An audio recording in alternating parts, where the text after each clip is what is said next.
Chapter 1. Dreaming of the Big Ocean. Deep beneath the waves, in a town full of glittering fish and wiggly sea creatures, lived a very special pair of friends. Willy the Kraken was big and round, with long, twisty tentacles that could curl, swirl, and twirl in all directions. He was the best at giving high fives, though sometimes he high-fived too hard and sent things flying. Axel the Axolotl was much smaller, with fluffy gills that looked like pink feathers. He had tiny legs, but he was a speedy swimmer, zipping through the water like a tiny torpedo. Their underwater town was wonderful. There were glowing jellyfish, dancing seaweed, and even a bakery run by a pufferfish who poofed up whenever she got excited. But Willy and Axel wanted more. They wanted to see the big ocean. One day, as they floated near the coral cafe, Axel wiggled his tiny fingers and said, "Willy, we should go on an adventure. A big one. Let's see the whole ocean." Willy's tentacles wiggled excitedly. Yes, we could find lost treasure, meet giant whales, maybe even see the edge of the world. Their friends, a school of tiny clownfish, gasped, "The big ocean? But it's scary out there. There are sharks and storms and sea monsters." Axel laughed. "Willy's a kraken. He's practically a sea monster himself." Willy puffed out his chest proudly. "That's right, and Axel is super brave. We'll be just fine." Just then, old Gus, the wise old grouper fish, swam by and squinted at them. "Bah! You young ones always dreaming. The ocean is no place for small-town creatures like us. Too big, too wild. Why leave when we have everything we need right here?" Willy looked at Axel, then back at the town. They did love it here, the familiar coral streets, the bubble-blowing contests, the cozy seaweed hammocks, but the ocean was calling. Axel grinned. "We're not afraid, Gus. We just want to see what's out there." Gus sighed. "Well, don't say I didn't warn ya. Just be careful, all right?" Willy and Axel turned to each other, smiling wide. Tomorrow, their adventure would begin. The big ocean was waiting for them, full of mystery, wonder, and maybe, just maybe, some new friends. With one last look at their little town, they swam off to get a good night's sleep. Tomorrow was going to be the best day ever. Chapter 2. Meeting the Friendly Creatures. The next morning, Willy and Axel were up bright and early, their excitement bubbling like the little streams of air that floated from the seafloor. "Are you ready, Axel?" Willy asked, stretching his long tentacles. "Ready as ever," Axel chirped, wiggling his tiny gills. With a final wave to their town, the two friends swam out into the open sea. The familiar coral homes and friendly fish soon faded behind them, and the water around them became bluer, deeper, and quieter. For a moment, everything felt huge. The ocean stretched in every direction. There were no cozy coral streets here, just endless blue.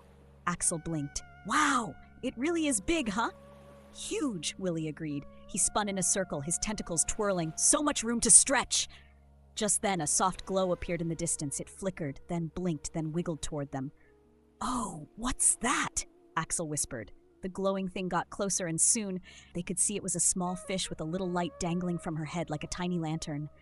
"Hello there," the fish said, her voice warm and bubbly. "I'm Luna. What brings you two out here in the big, deep blue?" "We're on an adventure," Willy said proudly. "We want to see everything the ocean has to offer," Luna gasped. "Oh, that's so exciting. You know, the ocean can get awfully dark, but lucky for you, I glow. Want me to show you around?" "Yes, please," Axel said, his little legs paddling with excitement. Luna led them through a dazzling coral reef where bright fish darted between the branches and sea anemones swayed like dancers. "This is the glow garden," Luna said. "At night, the coral lights up like a rainbow." Willy reached out a tentacle and gently poked a piece of coral. It poofed and released a tiny cloud of glowing dust. "Whoa, Axel, did you see that?" Willy laughed. Axel giggled. "It looks like coral sneezes." Luna laughed too. "Come on, there's more to see." She led them to a dark spot where something huge loomed in the shadows. Axel gulped.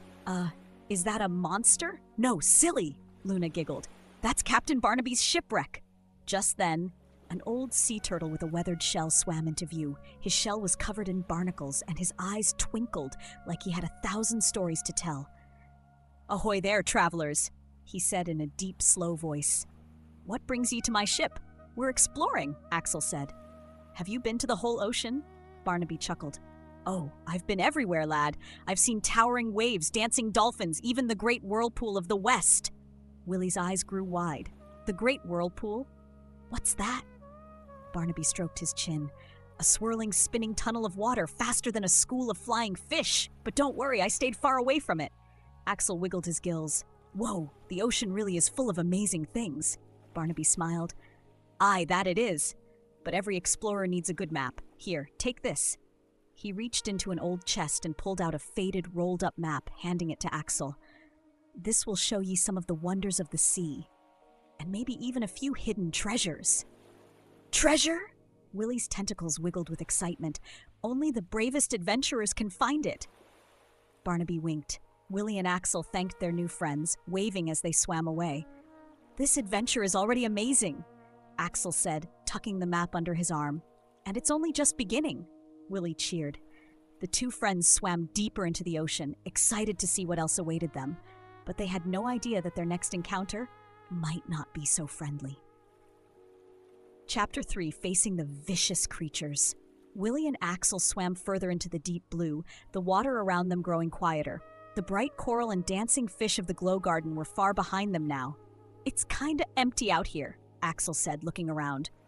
Nah, Willy said, twirling a tentacle. It's just a bigger space to explore.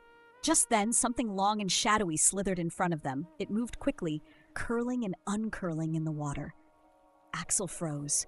Willy, what was that? Before Willy could answer, the shadow darted right at them. Who dares enter my waters? A loud voice bellowed. Axel let out a eep and hid behind Willy. Willy, on the other hand, blinked. The shadow stopped moving, revealing itself to be a giant squid with long, twisty arms and enormous eyes that blinked down at them. I am Titus, the mighty squid, and you are trespassing! Willy tilted his head. Trespassing? But the ocean belongs to everyone. Titus gasped. How dare you? This is my part of the sea, and no one comes through without permission. Axel whispered, Willy, maybe we should just go the other way. But Willy wasn't afraid. He looked at Titus's long arms and noticed something. Hey, Titus, are your tentacles all tangled? Titus froze. What? No, He looked down at himself. His tentacles were indeed tied up in a big messy knot. Willy grinned. Looks like you got yourself into a twist. Axel peeked out. How did that even happen? Titus huffed. I was practicing my super scary swirly spin attack to frighten away intruders and, well, I might have spun a little too much, Axel giggled. So you're stuck? I am not stuck. I am just temporarily inconvenienced. Titus grumbled. Willy stretched his long tentacles. Well, lucky for you, I'm a tentacle expert. Hold still. With a few loops, twists, and wiggles, Willy carefully untangled Titus's arms. There, good as new, Willy said proudly. Titus flexed his tentacles. Hey, I can move again. That actually feels really nice. He blinked down at them. I guess I should say thank you. See, we're not intruders. We're just explorers. Axel said with a smile. Titus let out a deep sigh. All right, you're not so bad. Maybe I overdid the whole scary Guardian of the Deep thing. He scratched his head. I don't really get a lot of visitors. Guess I just wanted to make myself seem important. Willy patted him with a tentacle. You don't need to scare people to be important. You're already pretty cool. Titus grinned. You think so? Axel nodded. Totally. And if we ever need a big, strong squid on our side, we know who to call. Titus puffed up proudly. All right, explorers. If you ever need help, come find me. But for now, I've got to go practice not getting tangled. The friends waved goodbye as Titus slithered off into the deep. That wasn't so bad, Axel said, swimming ahead. But just as he spoke, a sharp, hissing voice echoed through the water. Who dares to trespass into my cave? Axel and Willy turned slowly. A long, green moray eel with glinting yellow eyes slithered from a dark hole in the rocks. She snapped her jaws and let out a sharp hiss. You've made a big mistake coming here, she growled. Axel gulped. Willy, maybe this time we should go the other way? But then Axel noticed something. The eel was moving strangely. Her tail was stuck under a pile of rocks. Willy, I think she's trapped. Willy looked closer. Sure enough, the eel's tail was pinned under heavy stones. Stay back, intruders, the eel hissed, trying to wriggle free.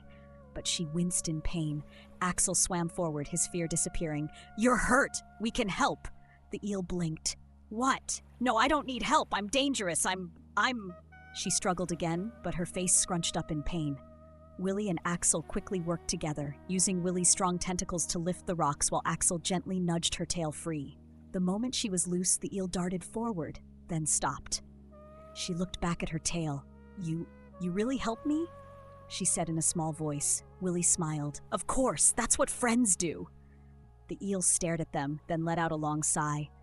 "I'm Marla," she mumbled, "and I guess I've been a little mean because I was stuck for so long I didn't know how to ask for help." Axel patted her side. "That's okay, now you're free and you don't have to be grumpy anymore." Marla gave a small smile. "Yeah, maybe I could try being nicer." She flicked her tail and swam back into the shadows, but not before giving them a tiny, grateful nod. Axel sighed in relief. "Whoa, 2 scary creatures turned into friends. I think we're pretty good at this, Willy." Willy grinned. "Yeah, maybe the ocean isn't so scary after all." The 2 swam forward, excited for whatever lay ahead. The adventure wasn't over yet. Chapter 4, Discovering the Ocean's Wonders. Willy and Axel swam further into the open sea, feeling lighter than ever. They had met new friends, helped scary creatures become kind, and proven that the ocean wasn't as frightening as everyone had warned. "Willy, I think we might be the best adventurers ever," Axel said, wiggling his tiny gills. "I was just thinking the same thing," Willy said, puffing up with pride. As they swam, the water around them changed. The deep blue opened up into something magical. A massive kelp forest stretched in every direction, with tall green stalks swaying gently in the current. Sunlight streamed through the leaves, making the water sparkle. "Whoa," Axel whispered. "It's like a giant underwater jungle." Suddenly, something zipped past them, a small round creature spinning like a tiny torpedo. Then another. "Wee!" Willy blinked. "Did that seaweed just talk?" Axel squinted. "No, silly. Those are otters." Sure enough, 2 playful sea otters tumbled through the water, flipping and rolling through the kelp like acrobats. One of them waved. "Hey there! Want to play?" Before Willy and Axel could answer, the otters grabbed onto a piece of kelp and spun in circles, laughing all the way. Axel giggled. "That looks fun. Come on, Willy." Willy wrapped a tentacle around the kelp and gave it a try. He spun once, then twice, then whoosh! He spun too fast and went flying, tumbling head over tentacles. "Whoa, whoa, whoa!" Splat! He landed right on top of a big pile of seaweed. The otters burst out laughing. "That was the best spin we've ever seen," one of them said.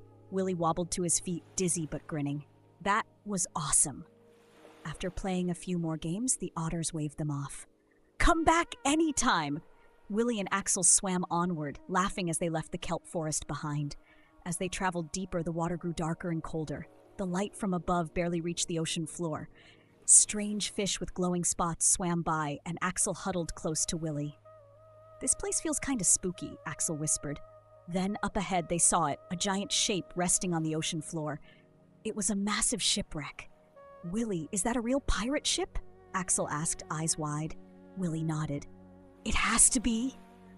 They swam closer, peeking through the broken wooden beams. Barnacles and coral had grown all over it, and tiny fish darted in and out of the cracks. Axel gasped.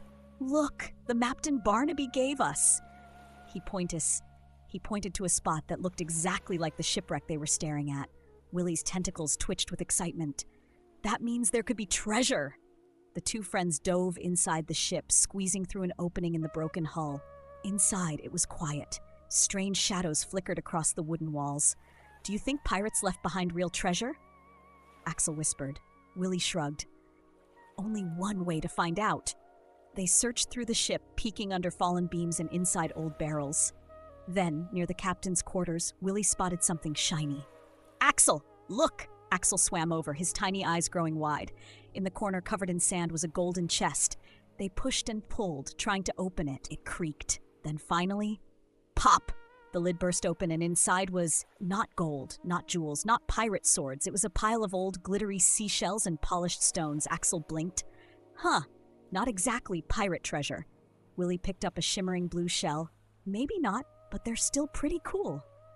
They each took a special shell as a souvenir of their adventure. "Let's bring one back for Captain Barnaby," Axel said. As they swam out of the wreck, they took one last look at the great ship before heading home. As they swam higher, the dark depths of the ocean faded into shimmering blue once more. Axel stretched his little legs. "Willy, we did it! We went into the big ocean." Willy smiled, and it wasn't scary at all. It was amazing. They had met new friends, solved tricky problems, and even found an old shipwreck. The best adventure ever. But now it was time to go home. The ocean would always be waiting for them. With happy hearts and new stories to tell, the two friends swam back toward their little town, excited to share everything they had learned. But their adventure wasn't quite over yet. They still had one last lesson to teach. Chapter 5, Returning Home and Sharing Their Lesson. Willy and Axel swam toward their little town, their hearts full of excitement. The open ocean had been big and wild, but it hadn't been scary. It had been amazing. As they got closer, the familiar coral streets and wiggling seaweed came into view. The town was just as they had left it. Bright fish zipping around, pufferfish baking bubble cakes, and old Gus floating near his favorite rock looking grumpy as ever. Before they could even say hello, a school of clownfish swam up to them, their tiny fins flapping.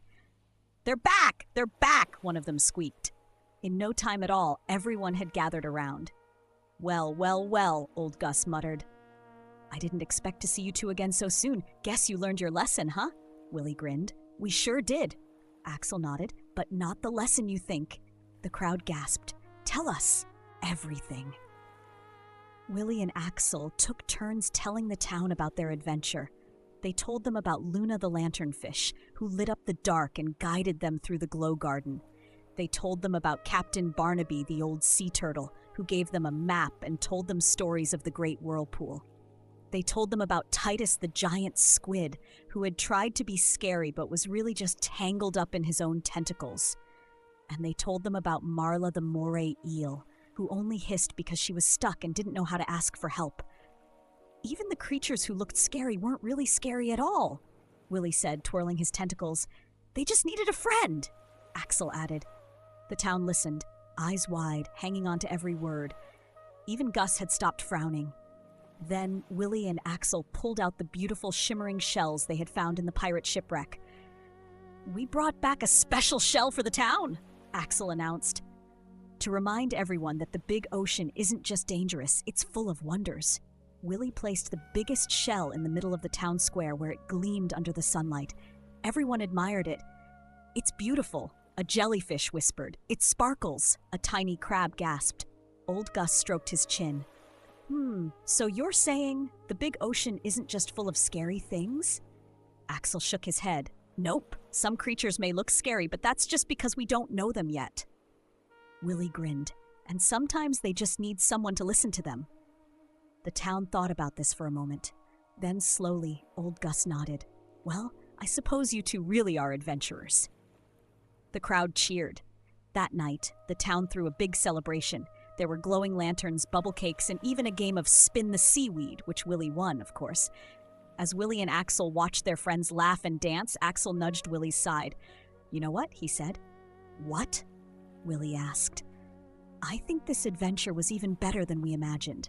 Willy smiled. "And the best part? The ocean is still out there waiting for us to explore again." Axel wiggled his little fingers. "Then I guess we'll just have to go on another adventure someday." Willy twirled a tentacle. "Someday?" He grinned. "How about tomorrow?" The two friends laughed, knowing that the big ocean was always full of surprises, and so were they.